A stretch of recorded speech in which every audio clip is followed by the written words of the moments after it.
Hey you guys, welcome back to What's the 504. I'm your host Christy B.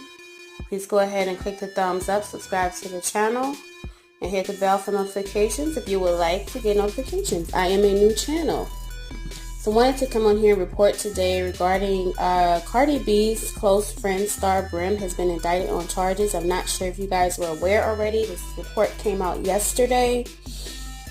States that the best friend of Bronx rapper Cardi B has been charged with racketeering and slashing a person, court documents released on Tuesday. Star Brim is allegedly the highest-ranking female member of the Bloods subset 5-9 Brims in New York City, the Godmother, the documents revealed. Cardi B posted about her friend's legal troubles to her tens of millions of followers in 2018, saying how proud she was of her getting her life on track, blah, blah, blah, blah, blah. Okay, so it says Cardi B's best friend, Star Brim, whose real name is Yanette Respass, was one of 18 defendants named in an indictment of gang members in the Southern District of New York on Tuesday. She's accused of being the highest-ranking female member of the gang and is charged with slashing a person and participating in racketeering conspiracy. In addition to these charges, Respass has 10 other members of the 5-9 Brims were also charged in an indictment by the Eastern District of New York and Brooklyn. In that indictment was released, it was alleged that Star Brim ordered gang members bash two strip club bartenders who disrespected a fellow Blood, but she didn't think it was vicious enough. 2 weeks later, it is alleged Cardi B herself went back and assaulted the women, one of whom she thought had sex with her husband, sources said. That indictment also alleges that these members had been feuding with a viral faction of the gang called the Real Right, with some of the defendants either participating in or conspiring in the murder of rival members. Others face racketeering, conspiracy, narcotics, fraud, and firearms charges. According to Eastern District of New York indictment, members of the 5-9 Brims violently beat a bartender at the Angels nightclub in Flushing, Queens, after the woman apparently disrespected another member of the gang. Respass from behind bars ordered other members to pop that bottle on the bartender, saying, "I want hands put on them. I don't even want no talking." Later that same night, 3 of the defendants are accused of going to the bar where they lured the bartender away from the bar, held her hair while beating her in the face and throwing a bottle at her. One of the members allegedly recorded the attack on a cell phone, and it was sent to the member on whose behalf Respass ordered the attack. While many of the gang members named in the indictments have been arrested, Brim was not, as she is expected to give birth in the coming days. Prosecutors say they are in discussions with her attorney regarding a time and date for her self-surrender. Now, this is absolutely ridiculous because I'm trying to figure out, when did she become a part of this process? Because Cardi B has already been to court multiple times. This incident that happened in August of last year. So what are we working on, a year and a half now? Why is Star Brim name just now being mentioned? I don't understand it. Why is her name just now coming up and she's been indicted now? Like, have they been investigating this the whole time? And Star Brim was in jail. So if they already had her in jail, why wasn't any of this information brought forth while she was still in jail? This just doesn't make any sense to me.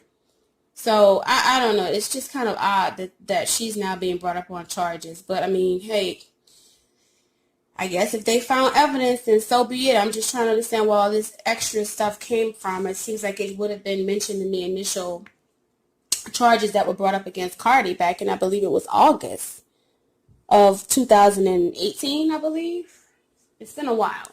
So just wanted to bring you guys up to speed on that.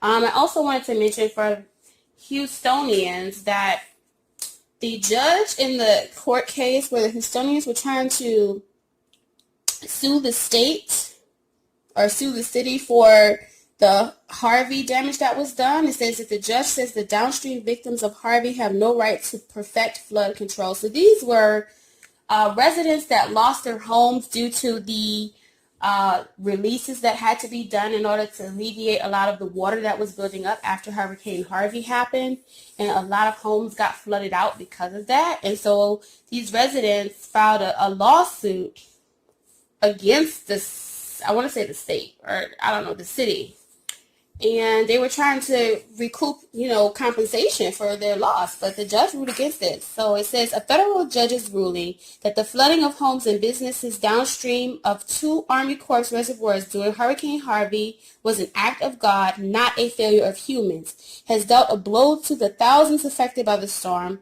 in 2017.